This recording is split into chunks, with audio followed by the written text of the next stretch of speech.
TechWire.net joins you live from the Government Mobility Conference in Sacramento, California. Today I'm speaking with several government and industry leaders about the state of technology in California and where we're going to go next with mobile technology specifically.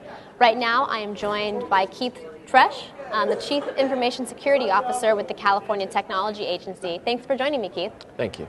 So you are the maintainer of cybersecurity in California. Can you talk a little bit about cybersecurity in government? It's a really hot topic right now, and sort of what the state of California is doing to keep its websites and infrastructure secure.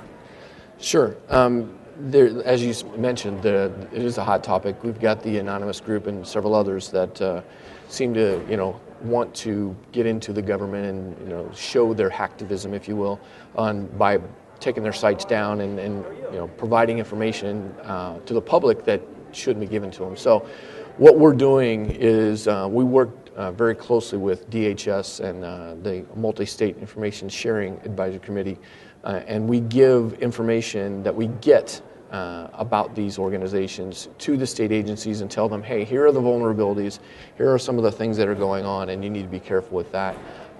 Because really the best best offense is a defense in this case. And so what we're really trying to do is just try to make our sites as secure as we can and then always be prepared and keep moving because they always find ways around things, so you're never secure. There's no such thing as 100% secure, so we always try to move forward and try to stay a step ahead of them.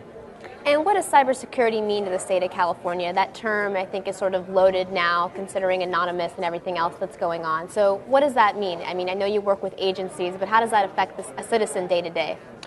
Well, for instance, if this agency decided they wanted to take the Department of Motor Vehicles website down, that means that citizens could not go on and get their driver's licenses renewed if they want to do their tags and those kinds of things. Franchise tax board, they couldn't go on and get the information for them. So it affects citizens because if the sites go down or if they're hacked, then they don't have the ability to get any of the information or the services that the state provides through those websites.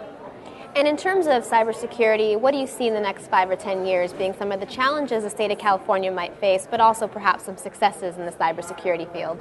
Well, it's funny because what I'm going to tell you about is both a big concern but also a success, and that's mobile applications. As everybody knows, everybody's got a smartphone, and everybody wants to be able to access things through their smartphones and mobility and social networking and the like.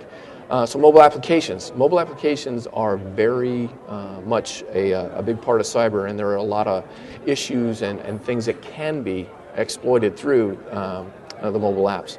So that is one of the things we have to be the most careful about, making sure that the mobile applications that we put out and make available are secure and have been tested to make sure that they're not going to have malware on them, because on the flip side of that, the security piece of that is, in fact, I just did an article on this, that 1 in every 100 mobile apps has malware in them, and that's of the malware that they know and have detected. So we just need to be very careful about when you take mobile applications, when you download them, where you get them, do you really need them, and once you have them, making sure that your phone doesn't start acting weird and that kind of thing. So it's really kind of an awareness thing that we got to be careful with. Now, this conference has brought together the private sector and the public sector to discuss government mobility. How can you work with the private sector to increase cybersecurity, or how can the private sector help the California Technology Agency do that? Very good question, and that is something that kind of prompted this, part of what prompted this event.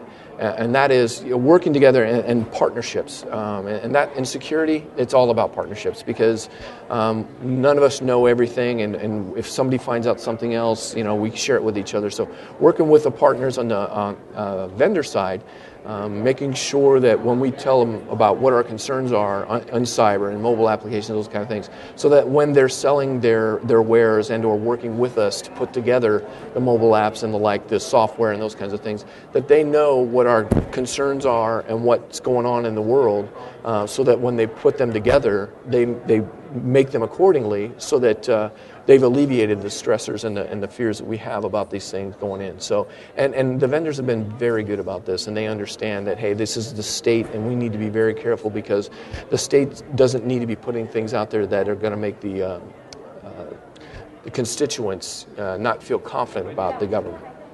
And as I mentioned, this is a hot topic, and many of our viewers are probably going to want to follow up on it. Where on the state CIO's website could they find information about what you're doing particularly? There, well, if you go into the state.ca.gov and then on the CIO, and then there is a link on the left side. It's from the Office of Information Security, and we have a hot topic list, and it's right there on the front page. Great. Well, thank you so much for interviewing with me, and enjoy the rest of the conference. Thank you.